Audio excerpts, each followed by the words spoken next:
ඇතරන් යාළුවනේ ඔයාලා ඉතින් කොහමද? ඉතින් අදත් ඔයාලා සිටලා ඉන්නේ සුපිරිම සුපිරි ස්ටඩි බ්ලොග් එකක් එක්ක. ඉතින් අද මම try කරේ සුපිරි බ්ලොග් එකක් ගේන්න ස්ටඩි බ්ලොග් එකක්.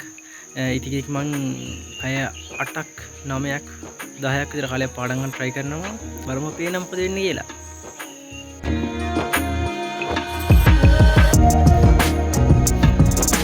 හරි යාළුවනේ මේ තියෙන්නේ මම පාඩම් ගන්න normal විදිහට හදාගත්ත academic time table එක නෙවෙයි. මට පාඩම් කරන්න තියෙන ඒවා ටික ලියලා හැදුවා මේක. දැන් මෙතන ගත්තාම ඉක්කොන් වල පළවෙනි පාඩමේ ටියුට් 4ක් තියෙන එක 4ට බෙදලා තියෙන්නේ. තව දෙවෙනි පාඩමේ ටියුට් 2යි 3යි.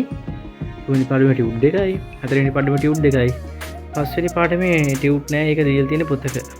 පොතක ෆුල් යුනිට් එක ලියලා තියෙන්නේ. යුනිට් එක. දැන් මෙතන බීස් ගත්තාම මේ ටික 11 පිළිවෙලට තියෙනවා 13 වසර ටික 12 වසර ටික ප්‍රමාණයකින් ඉවරයි. accounting මේ තියෙන revision ටික revision මම සමීකරණ full ඉවරයි. يعني theory revision A level guarantee හදලා ඉවරයි. මූලික සටහන් පොත් ගත්තාම මේකේ 180ක් විතර ඉවරයි. තව ටිකක් තියෙනවා. මේ බැංකු සස්තුම් පාලන කරන මේ වගේ පොඩි පාඩම්. මේක නම් මේ සංකල්ප කියන පාඩම එන පොඩි පාඩමක්. ඒක විනාඩි 10ක 15ක පාඩමක්. ඉතින් අද මගේ ටාගට් එක මෙන්න මේ දෙකයි. ටියුට් 7යි මූලික සටහන් පොත් ටිකයි ඉවර කරන එක. ටයිම් තිබ්බොත් එහෙම මේක කැලකුත් කරනවා. BS වල 11 වෙනි පාඩමේ කලමනාකරණය කැලකුත්. හරියන අපි බලමු.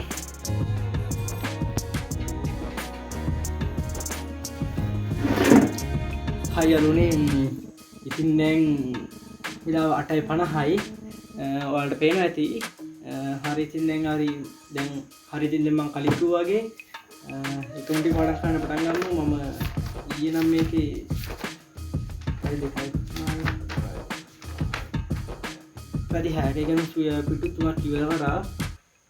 හරි දැන් ඉතින් අපි ඉතින් ඉස්සරහට පටන් ගමු. අර මම කලින් කිව්වා වගේ අද කොන් යුනිට් දෙකයි accounting අර සීරසෝක් දෙකකට ඉවර කරා.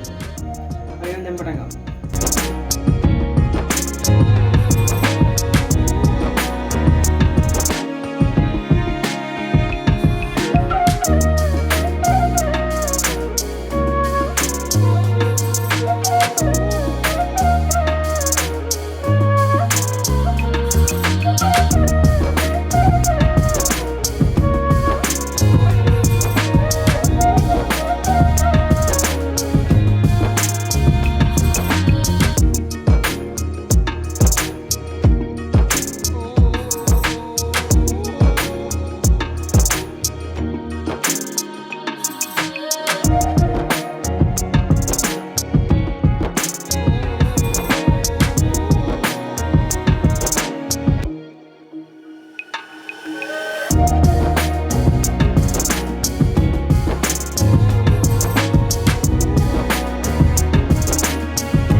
Six and a half hours later.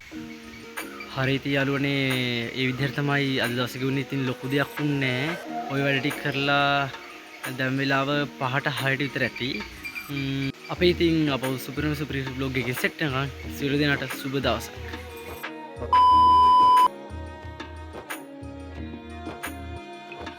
ඉගෙන කමෙන්ට් එකක් දාන්න අමතක කරන්න එපා. channel එකේ වීඩියෝ කොහොමද නම් channel එක subscribe කරලා notification button එකත් ඕල් කරලා තියාගන්න.